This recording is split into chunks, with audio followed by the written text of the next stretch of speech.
ಇನ್ನು ಅನುಕುಮಾರ್ಗೆ ಬೇಲ್ ಕೊಡಿಸುವ ಶಕ್ತಿ ಕೂಡ ನಮಗಿಲ್ಲ ಅಂತ ಕುಟುಂಬಸ್ಥರು ಕಣ್ಣೀರು ಹಾಕ್ತಿದ್ದಾರೆ. ಅನುಕುಮಾರ್ ದುಡಿತಾ ಇದ್ದ, ನಮ್ಮ ಕುಟುಂಬ ಸಾಕ್ತಾ ಇತ್ತು. ನಾನು ಮನೆ ಕೆಲಸಕ್ಕೆ ಹೋಗಿ ಮಕ್ಕಳನ್ನ ಬೆಳೆಸಿದ್ದೀನಿ. ನ್ಯೂಸ್ ಫಸ್ಟ್ ಬಳಿ ಅನುಕುಮಾರ್ ತಾಯಿ ಜಯಮ್ಮ ಗೋಳಾಡಿದ್ದಾರೆ. ಉಳ್ಳವರು ಬಡವರ ಮಕ್ಕಳನ್ನ ಬಳಸಿಕೊಳ್ಳೋ ತಪ್ಪಲ್ವಾ ಅನ್ನೋ ಪ್ರಶ್ನೆ ಮಾಡಿದ್ದಾರೆ.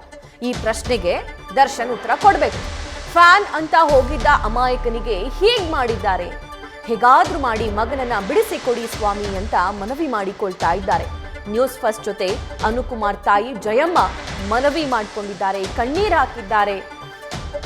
ಅವರ ಶಕ್ತಿ ಕುಂದುತ್ತಿರೋದ್ರ ಬಗ್ಗೆ ಮಾತಾಡಿದ್ದಾರೆ. ಮಗ ಮನೆಗೆ ಹೇಗೆ ಆಧಾರವಾಗಿದ್ದ, ಮಗನನ್ನ ಹೇಗೆ ಬಳಸಿಕೊಂಡ್ರು, ಮಗ ಹೇಗೆ ಲಾಕ್ ಆದ, ತನ್ನ ಪರಿಸ್ಥಿತಿ ಸದ್ಯಕ್ಕೆ ಹೇಗಿದೆ ಅಂತ ಆ ತಾಯಿ ಕಣ್ಣೀರಿಟ್ಟಿದ್ದಾರೆ. ಇನ್ನು ಈ ಕುರಿತು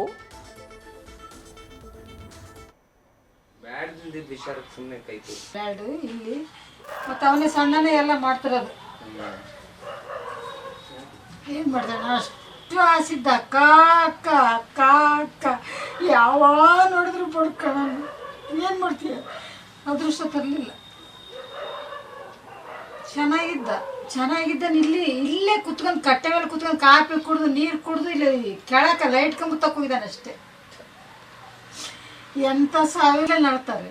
ನನ್ನ ಮಗ ಕಾಯ್ಲಿಲ್ಲ, ಕಸೆಟ್ಟಿಲ್ಲ, ಪಿಡಿಸ್ಬೋದತ್ತೆ ಅಂದ್ರಂತೆ ಸರ್ಕಲಾಗಲ್ಲ ಅಲ್ಲಿ ಕೆಳಗೆ. ನನ್ನ ಮಕ್ಕಳಿಗೆ ಯಾವ್ದ್ಯಾವುದು ಇಲ್ಲ, ಕಾಯ್ಲಿಲ್ಲ, ಕಸೆಟ್ಟಿಲ್ಲ. ಎಂತೆಂಥದ್ರ ನೋವು ತಿನ್ನ ಗೊತ್ತಾ ನನ್ನ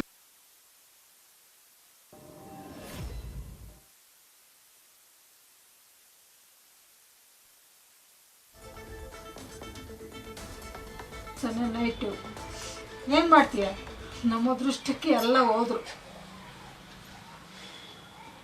ಎಲ್ಲ ಕಳ್ಕೊಂಡ್ಬಿಟ್ವಿ ನಾವು.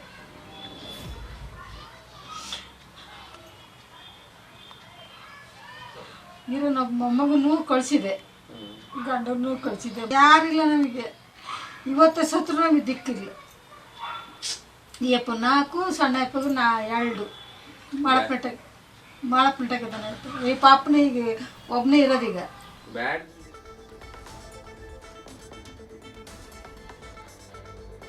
ರೈಟ್, ಅನುಕುಮಾರ್ ತಾಯಿ ಜೊತೆ ನಮ್ಮ ಪ್ರತಿನಿಧಿ ಸಂದೇಶ್ ಮಾತುಕತೆ ನಡೆಸಿದ್ದಾರೆ. ಅವರ ಅಳಲೇನು ಬನ್ನಿ ಕೇಳೋಣ. ಚಿತ್ರದುರ್ಗದ ರೇಣುಕಾಸ್ವಾಮಿ ಹತ್ಯೆ ಪ್ರಕರಣ, ಒಂದು ಹತ್ಯೆ ಪ್ರಕರಣದ ಹಿಂದೆ 10 ನೋವಿನ ಕಥೆಗಳು. ಅಂದರೆ ಯಾವ ಒಬ್ಬ ಹೀರೋವನ್ನು ಇವರು ನಂಬ್ಕೊಂಡು ಹೋಗಿದ್ರೋ ಇವತ್ತು ಯಾರು ಕೂಡ ಅವರ ಫ್ಯಾಮಿಲಿಯವ್ರಿಗೆ ಅಥವಾ ಅವರ ಕುಟುಂಬಸ್ಥರಿಗೆ ಯಾರೂ ಕೂಡ ಇಲ್ಲ. ಯಾಕಂದರೆ ಇವತ್ತು ಸಾಕಷ್ಟು ನೋವಿನಿಂದ ಈಗ ಪರದಾಡ್ತಿರೋದು ಅವರ ಪೋಷಕರುಗಳೇ. ಈಗ ಸದ್ಯ ಚಿತ್ರದುರ್ಗದ ಆರೋಪಿಯಾಗಿದ್ದಂಥ ಅನುಕುಮಾರ್ ಅವರ ತಂದೆ ಕೂಡ ಈ ಒಂದು ವಿಚಾರ ಗೊತ್ತಾದ ನಂತರ ಮೃತಪಟ್ಟಿದ್ರು. ಈಗ ಸದ್ಯ ನನ್ನ ಜೊತೆಯಲ್ಲಿ ಅನುಕುಮಾರ್ ಅವರ ಪೋಷಕರಿದ್ದಾರೆ, ಅವ್ರ ತಾಯಿ ಇದ್ದಾರೆ. ಅವ್ರನ್ನ ಮಾತನಾಡಿಸ್ತೀನಿ, ಹೇಗಿದೆ ಈಗಿನ ಒಂದು ಕಂಡೀಷನ್ ಅವರ ಮನೆಯದ್ದು ಅಂತ ಹೇಳಿ. ಮೇಡಮ್, ಈಗ ಅನುಕುಮಾರ್ ಅವರು ಅರೆಸ್ಟ್ ಆದರು. ಈಗ ಹೊರಗೆ ತರೋದಕ್ಕೆ ಏನಾದರೂ ವಕೀಲರನ್ನ ಏನಾದರೂ ಇಡ್ತಿದೆ? ಮಾಡಿಲ್ಲ ಸರ್, ಏನು ಮಾಡಿಲ್ಲ. ನಮಗೆ ಶಕ್ತಿ ಬೇಕಲ್ಲ ಸರ್ ಮಾಡೋಕ್ಕೆ. ತಿನ್ನೋಕೆ ಮುದ್ದಿಲ್ದಾರ ಏನು ಮಾಡಕ್ಕೆ ಹೋಗೋಣ. ಅವ್ರು ಹೋಗಿದಾರೆ ಅಂದಮೇಲೆ ಅವ್ರೇ ಇದು ಮಾಡಿ ಬಿಡಿಸ್ಬೇಕು ತಾನೆ. ಅಭಿಮಾನಿ ಅಂತ ಹೋಗಿದಾರೆ ಸರ್, ಮತ್ತು ಅವ್ರೇ ಹೆಲ್ಪ್ ಮಾಡ್ಬೇಕು ಸರ್ ಬಡವ್ರಿಗೆ. ನಮ್ಗೆ ತಿನ್ನೋಕೆ ಮುದ್ದಿಲ್ದಾರ ಏನು ಇಡೋಣ ಸರ್ ವಕೀಲ್ರನ್ನ? ಹೇಳ್ರಿ ಸರ್, ನೀವೇ ಮಾರ್ಗ ಮಾಡಿಕೊಡ್ಬೇಕು. ಅಂದ್ರೆ ಇಲ್ಲಿವರೆಗೂ ಕೂಡ ವಕೀಲರ ಬಗ್ಗೆ ಯೋಚನೆ ಮಾಡಿಲ್ಲ ನೀವು? ನಮ್ಗೆ ಏನು ಗೊತ್ತೇ ಇಲ್ಲ. ಗೊತ್ತಿಲ್ಲ ಸರ್ ನಮ್ಗೆ, ಏನು ಮಾಡಿ ಇಲ್ಲ. ನಮ್ಮ ಹುಡುಗರು ಅಷ್ಟು ಹೋರಾಟಕ್ಕೆ ಹೋಗವು ಅಲ್ಲ ಸರ್. ನಮ್ಮ ಹುಡುಗರು ಬೆಂಗಳೂರು ತನಕ ಏನಕ್ಕೆ ಹೋಗ್ತಾರೆ ಸರ್ ನಮ್ಮ ಹುಡುಗರು?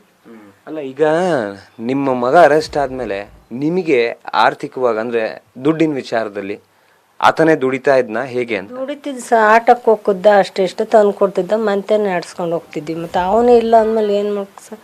ನಾವು ಮನೆ ಕೆಲ್ಸಕ್ಕೆ ಹೋಗಂಗಿಲ್ಲ. ಇವಾಗ ಈ ನೋವು ಇದೀವಲ್ಲ, ಹೋಗಂಗಿಲ್ಲ. ನಮ್ಗೆ ಎಷ್ಟು ನೋವು ಗೊತ್ತಾ, ಹೇಳ್ಬಾರ್ದು. ಅದನ್ನ ಹೇಳ್ಕೊಂಡ್ರೆ ಏನು ಸುಖ. ಮಗನೇ ಕಣ್ಣಿಗೆ ಇದ್ರಿ ಬಂದಂಗೆ ಆಕೈತೆ ಸರ್ ನಮ್ಗೆ. ಈಗ ಬಿಡ್ಸೋದಕ್ಕೆ ಏನಾದರೂ ನೀವು ಯಾರ ಹತ್ರ ಕಾಂಟ್ಯಾಕ್ಟ್ ಆಗಲಿ ಏನು ಮಾಡಿಲ್ಲ? ಏನು ಮಾಡಿಲ್ಲ ಸರ್ ನಾವು. ಯಾಕೆ ಸುಳ್ಳು ಹೇಳಕ್ಕೆ ನಿಮ್ಮ ಇದ್ರಿಗೆ ಏನು ಮಾಡಿಲ್ಲ. ನೀವು ನೋಡಂತಡಿ ಅಂತ ಸುಮ್ಮನೆ ಇದೀವಿ. ಯಾರಿಗೇನು ಏನು ಹೇಳಿಲ್ಲ ನಾವು. ಮನೆ ಕಂಡೀಷನ್ ಹೇಗಿದೆ ಅಮ್ಮ ಇವಾಗ? ಅವನೇ ಆಧಾರ ಸ್ತಂಭವಾಗಿದ್ದ, ದುಡಿತಾ ಇದ್ದ, ಹೋಗಿ ನಡೀತದೆ ಸರ್. ಮತ್ತೆ ಏನು ಮಾಡ್ತೀವಿ? ಈಗ ಅಲ್ಲಿ ಇಲ್ಲಿ ನಮ್ಮ ಹುಡುಗ್ರ ಮಕ್ಕಳು ಸಾಲ ಮಾಡ್ತವೆ ಮತ್ತೆ ಏನು ಮಾಡ್ತೀವಿ? ಅಂದ್ರೆ ಈಗ ಲಾಯರ್ ಫೀಸಿಗೆ ಅದಕ್ಕೆ ಏನಕ್ಕೂ ನಮ್ಮ ಕೈಲಿ ₹1 ಇಲ್ಲ ಸರ್. ಏನು ಮಾಡೋಕೆ ನೀವೇ ದಯವಿಟ್ಟು ಬಿಡುಗಡೆ ಮಾಡಿಸ್ಕೊಡ್ಬೇಕಷ್ಟೆ. ನಮ್ಮ ಹತ್ರ ಕಟ್ಟಕ್ಕೆ ₹1 ಇಲ್ಲ ಸರ್. ಶಕ್ತಿ ಇಲ್ಲ ಅಷ್ಟೊಂದು, ಸಾಲ ಮಾಡಿ ತೀರ್ಸೋಕ್ಕೆ ಏನು ಮಾಡೋಣ. ಅಭಿಮಾನಿ ಅಂತ ಹೋಗಿದ್ನಲ್ಲ, ಅವನೇ ಕರ್ಣೆ ತೊಳೋರ್ಬೇಕಷ್ಟೆ ನಮಗೆ ಅಲ್ಲ ಸರ್. ಮತ್ತು ದುಡ್ಡಿಲ್ಲದ ನಾವು ಎಲ್ಲೆದ್ದು ಬಿಡ್ಸೋಕೆ, ನಾವು ಯಾರನ್ನ ಇಟ್ಟಿಲ್ಲ, ಲಾಯರ್ನ ಇಟ್ಟಿಲ್ಲ, ಯಾರನ್ನ ಇಟ್ಟಿಲ್ಲ ಸರ್. ನಾವು ಯಾಕೆ ಸುಳ್ಳು ಅದ್ರ ಬಗ್ಗೆ ಯೋಚನೆ ಮಾಡಿಲ್ಲ ಸರ್. ನಾವು ಅಷ್ಟೊಂದು ದುಡ್ಡು ನಮ್ಮ ಹತ್ರ ಎಲ್ಲಿ ಬರ್ಬೇಕು ಸರ್. ಈಗ ಅನುಕುಮಾರು ಏನ್ ಕೆಲಸ ಮಾಡ್ತಿದ್ರು ಅವರು ಮೊದಲು, ಏನ್ ಮಾಡ್ತಾ ಇದ್ದ? ಇಲ್ಲ, ಆಟ ನೋಡ್ತಿದ್ದು. ಬಂಕಿಗೆ ಹೋಗಿದ್ನ ಮಂಚ ಅಮ್ಮ ಅಲ್ಲಿ ಬಂಕ್ ತೆಗೆದ್ರು ಅಂದ ಆಟ ಹೊಡಿತಿದ್ದೆ ಅಷ್ಟೇ ಸರ್, ಇನ್ನೇನಕ್ಕೆ ಹೋಗಿಲ್ಲ. ಈಗ ದುಡ್ಡಿಗೆ ಏನ್ ಮಾಡ್ತಿದ್ರಮ್ಮ ಮತ್ತೆ ಈಗ? ಅದೇ ನಮ್ಮ ಹುಡುಗರು ಹೋಗ್ತಾವಲ್ಲ ಅದಕ್ಕೆ ಇದಕ್ಕೆ ಗಾರೆ ಕೆಲ್ಸಕ್ಕೆ ಹೋಗ್ತಾವ. ನೀವು ಮನೆ ಕೆಲ್ಸಕ್ಕೆ ಹೋಗ್ತೀರಾ? ಮನೆ ಕೆಲ್ಸಕ್ಕೆ ಹೋಗಿದ್ವಿ, ಇವಾಗ ಹೋಗಿಲ್ಲ. ನಮ್ಮ ಮನೇಲಿ ಇದಾಗಿದ್ದಾರಲ್ಲ, ಹೋಗಿಲ್ಲ. ಇದನ್ನೆಲ್ಲ ಮಾಡೋಕ್ಕೆ ಅನ್ನೋ ತನಕ ಹೋಗಿಲ್ಲ. ಸಣ್ಣ ಇಷ್ಟು ಹುಡುಗರು ಇದ್ದಕ್ಕಿಟ್ಲು ಮನೆ ಕೆಲ್ಸಕ್ಕೆ ಹೋಗ್ತೀನಿ ಸರ್. ಮಾಡೋಣ ಹೊಟ್ಟೆಪಾಡಿಗೆ. ಇಷ್ಟೊಂದು ನೋವು ಕೊಡಬಾರ್ದು, ಒಟ್ಟಿಗೆ ಇದ್ದಂಥವ್ರಿಗೆ ಕೊಡ್ಬೇಕು ನೋವು. ಇಷ್ಟೊಂದು ನೋವು ಕೊಡಬಾರ್ದು ಬಡವ್ರಿಗೆ. ಇವಾಗ ನಮಗೆ ಹೆಲ್ಪ್ ಮಾಡಿದ್ರೆ ಸಾಕಷ್ಟೇ. ಅವ್ರು ದುಡ್ಡು ತಗೊಂಡು ನಾವು ಏನು ಮಾಡೋಣ? ನಮ್ಮ ಹುಡ್ಗನೊಂದು ಬಿಡಿಸ್ಕೊಟ್ರೆ ಸಾಕು ಸರ್ ನಮಗೆ. ಅವ್ರು ದುಡ್ಡು ಬೇಡ, ಅವ್ರ ಇದು ಬೇಡ, ನಮ್ಮ ಹುಡ್ಗನೊಂಚೂರು ಹೆಲ್ಪ್ ಮಾಡಿದ್ರೆ ಸಾಕು ನಮಗೆ. ಈಗ ಕೊಲೆ ಆದ್ರಲ್ಲ ರೇಣುಕಾ ಸ್ವಾಮಿ, ಅವ್ರ ಮನೆಯಲ್ಲೂ ಇದೇ ನೋವು ಇದೆ. ಈಗ ಯಾರ್ದೋ ಒಬ್ಬ ದರ್ಶನ್ ಅನ್ನೋ ಒಬ್ಬ ವ್ಯಕ್ತಿ ಹಿಂಗೆ ಮಾಡಿಕೆಂದ್ರೆ ಅದಕ್ಕೆ ಸರ್ ನಮ್ಮ ಮನೆಗೆ ಏನು ಹೇಳಿ ಸರ್. ನಾವು ಇಲ್ಲದ ಮನೆಗೆ ಹೇಳಿದ್ರೆ ನಾವು ಹೋಗೋಕ್ಕೆ ಬಿಡ್ತಿದ್ದಿಲ್ಲ. ಯಾವನೂ ನೋಡಬೇಡ, ಯಾರನ್ನೂ ಮಾಡಬೇಡ ಅಂತ ಬಿಡಿಸ್ಬಿಡ್ತಿದ್ವಿ. ನಮ್ಗೇನು ಹೇಳಿಲ್ಲ, ಯಾವನು ಮೋಸದಿಂದ ಕರ್ಕೊಂಡು ಹೋಗಿರೋದಂಗೆ ನಮ್ಮ ಹುಡುಗನ್ನ. ಈಗ ದರ್ಶನ್ ಅವ್ರಾದ್ರೆ ದೊಡ್ಡ ದೊಡ್ಡ ವಕೀಲರನ್ನ ಇಡ್ತಾರೆ. ನಿಮ್ಮ ಮಕ್ಕಳು ಅವ್ರು ನಂಬ್ಕೊಂಡು ಹೋಗಿರೋರು ಏನು ಮಾಡ್ಬೇಕು? ನಂಬ್ಕೊಂಡು ಹೋಗಿರೋರು ಏನು ಮಾಡ್ಬೇಕು? ಮತ್ತು ನಾವು ಅಲ್ಲೇ ಇರ್ಬೇಕಾ? ಅವ್ನು ದೊಡ್ಡವ್ರಿಗೆ ಕೈ ಹಿಡಿಬೇಕು, ಸಣ್ಣರಿಗೆ ಹಿಡಿಬಾರ್ದು, ಬಡವ್ರ ಬಗ್ಗರಿಗೆ. ಮತ್ತು ಬಿಡಿಸ್ಕೊಡ್ಬೇಕು ಅವನೇ. ನಾವೇನು ನೋಡ್ಬೇಕು ಹೇಳಿ ಸರ್. ಮತ್ತೆ ಹಿಂಗೆ ಅವ್ರ ವೈಯಕ್ತಿಕ ವಿಚಾರಕ್ಕೆ, ಪರ್ಸನಲ್ ವಿಚಾರಕ್ಕೆ ಹಿಂಗೆ ಹುಡುಗರನ್ನೆಲ್ಲ ಅಭಿಮಾನಿಗಳನ್ನ ಬಳಸ್ಕೊಂಡು ಈ ರೀತಿ ಕೆಲಸ ಮಾಡಿಸೋದು ತಪ್ಪನ್ಸಲ್ವಾ ನಿಮ್ಗೆ? ತಪ್ಪಲ್ಲ, ಮತ್ತೆ ತಪ್ಪಲ್ಲ ಅನ್ಸ. ಮತ್ತೆ ನಾವು ಬಡವ್ರ ಮಕ್ಕಳೇ ಬೇಕಾಗಿತ್ತ?